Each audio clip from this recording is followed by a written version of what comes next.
આજે આપણે શાક બનાવવાનું છે ઘીસોડાનું. કેમ કે કડકમાં કડક શાક ઘીસોડાનું થાય. આ ઘીસોડા છે આનું શાક કડક ફૂલ થાય. કેમ કે બકાલું બધું અલગ અલગ આવે, કોઈ બકાલાનું શાક મોડું થાય, કડક થાય, પણ આનું શાક કડક વધારે થાય. આપણે ઘીસોડાનું શાક બનાવવું છે. આપણે આને તલા સુધારી લેવી ફટાફટ.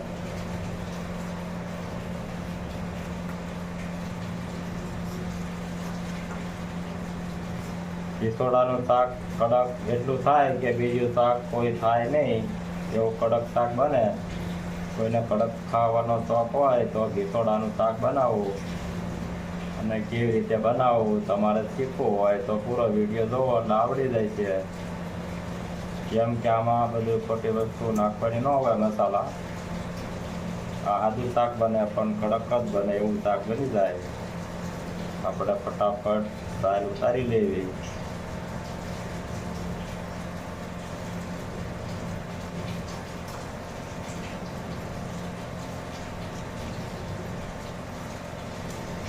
આ ઘીસોડા કૂણા છે, પણ હવે તડકા પડવા મળ્યા છે એટલે તમને એવું લાગતું છે.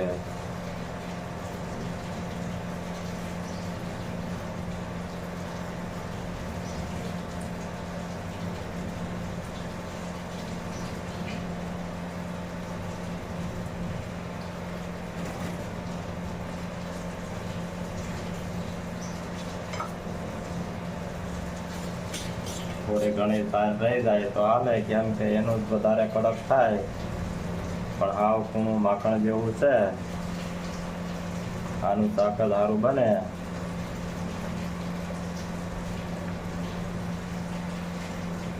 આપણે એક બાકી રહી ગયું છે, દાળ ઉતારી લેવી.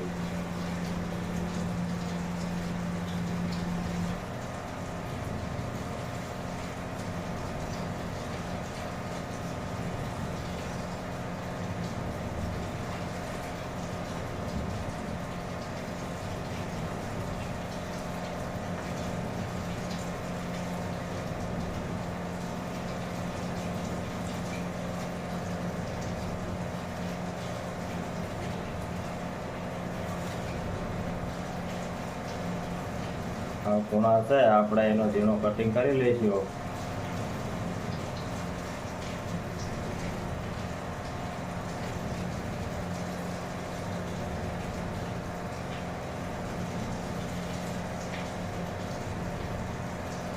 ઝીણું કટિંગ થઈ જાય એટલે શાક ચડવામાં ઝટ ચડી જાય.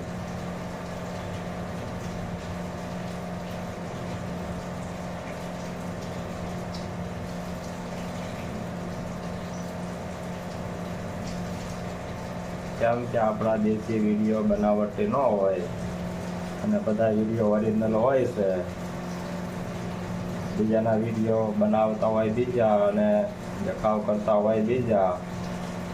આપણા વિડીયો એવા ન હોય.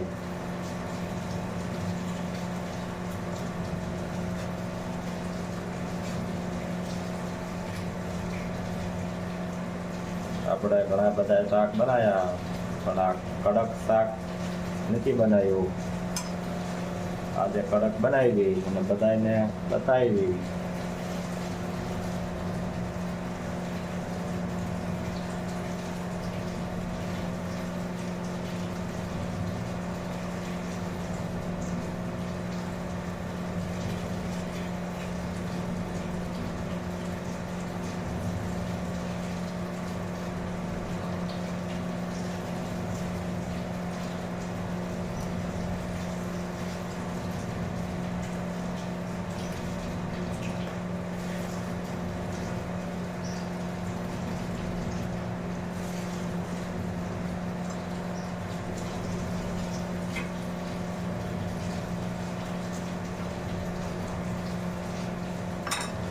પ્લેટ સુધારાઈ ગયું છે, કઈ ઘટે નહીં. વઘારવાની શરૂઆત કરી દેવી.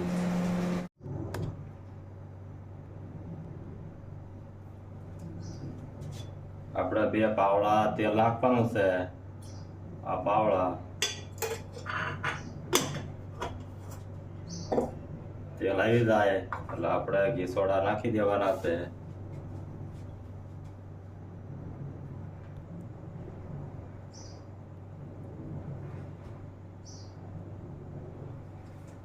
આપણે તેલ આવી ગયું છે, વઘાર ચાલુ કરી દેવી.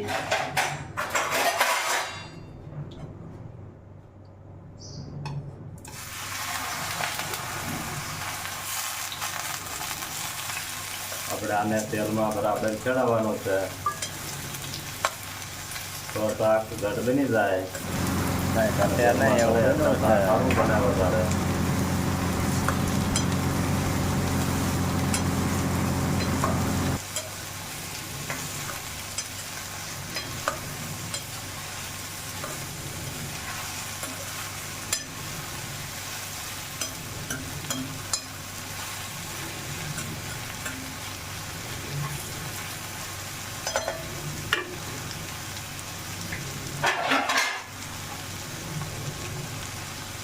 આપણે થોડુંક ઢાંકી દેવી કઢાઈ થોડીક વાર એટલે જટ બફાઈ જાય.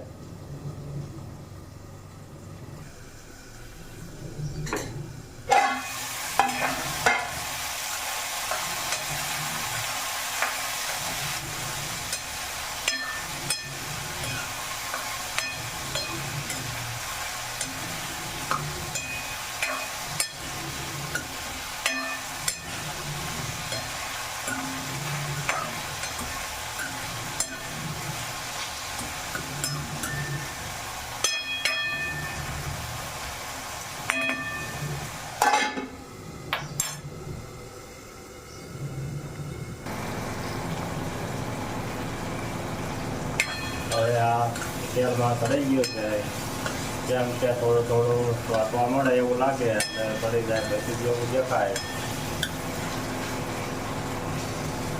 આપણે મરચું પહેલાં ચડવી લેવી, પહેલાં મરચું નાખવું પડે એટલે મરચું તેલમાં તળી જાય પછી પાણી નાખવાનું.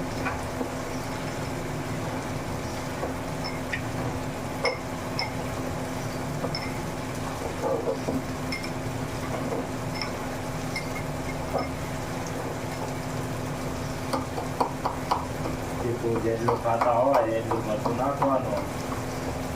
પછી તમે અમને ભાળી દાદુ નાખી દો તો ખાય એવું રહે નહીં. આપણે એક ચમચી જેવું નાખવાનું છે.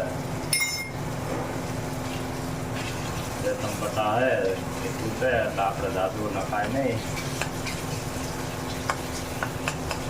આપણે આવી રીતે તેલમાં ચેડવી દેવાનું.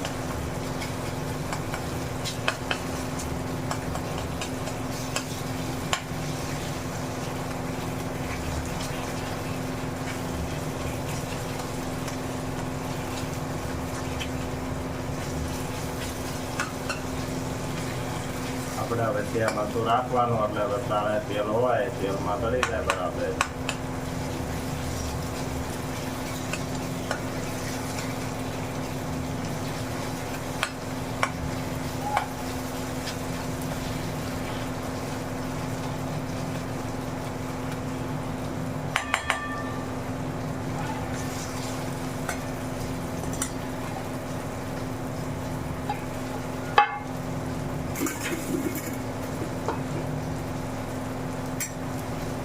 આપણે હળદર નાખવાની છે એટલે આટલું મીઠું નાખવાનું છે. આ ધાણા જીરાનો મસાલો છે, ખાધો ઉનાળો છે એટલે ગરમ મસાલો ખવાય નહીં.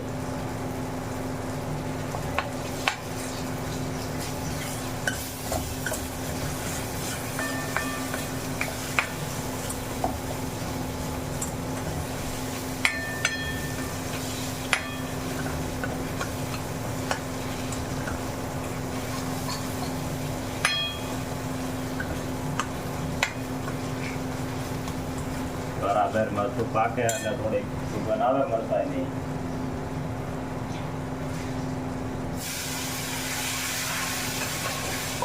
થોડું પાણી નાખી દઈએ એટલે મરચું સારું ચડે.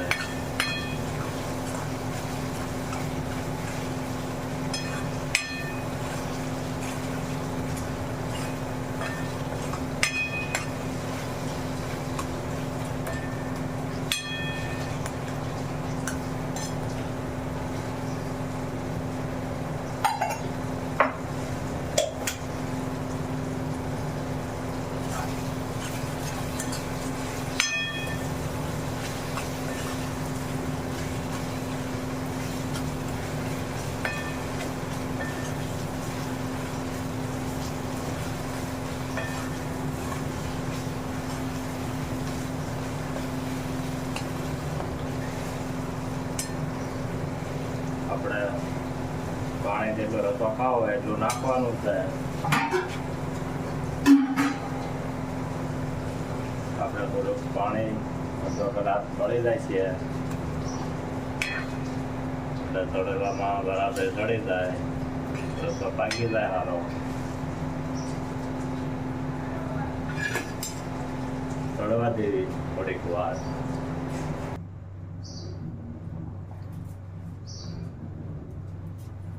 આવો કલર આવ્યો છે અને જે બાકી છે પાણી થોડુંક બળી જાય પછી આનો કલર દેખાય છે.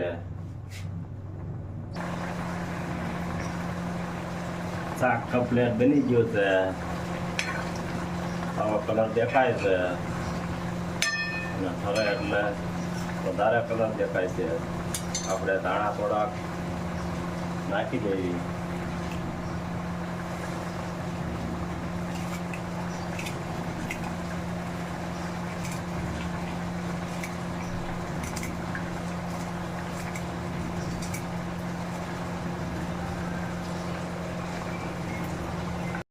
શાક આવું બન્યું છે, કાંઈ ઘટે નહીં.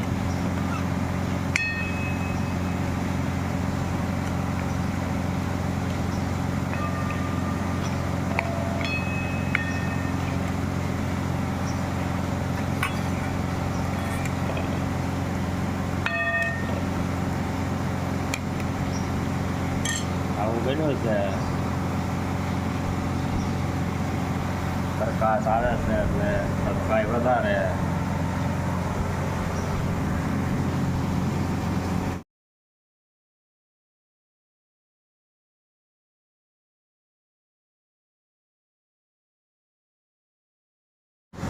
કાંઈ ઘટ્યા નહીં એવું બન્યું છે.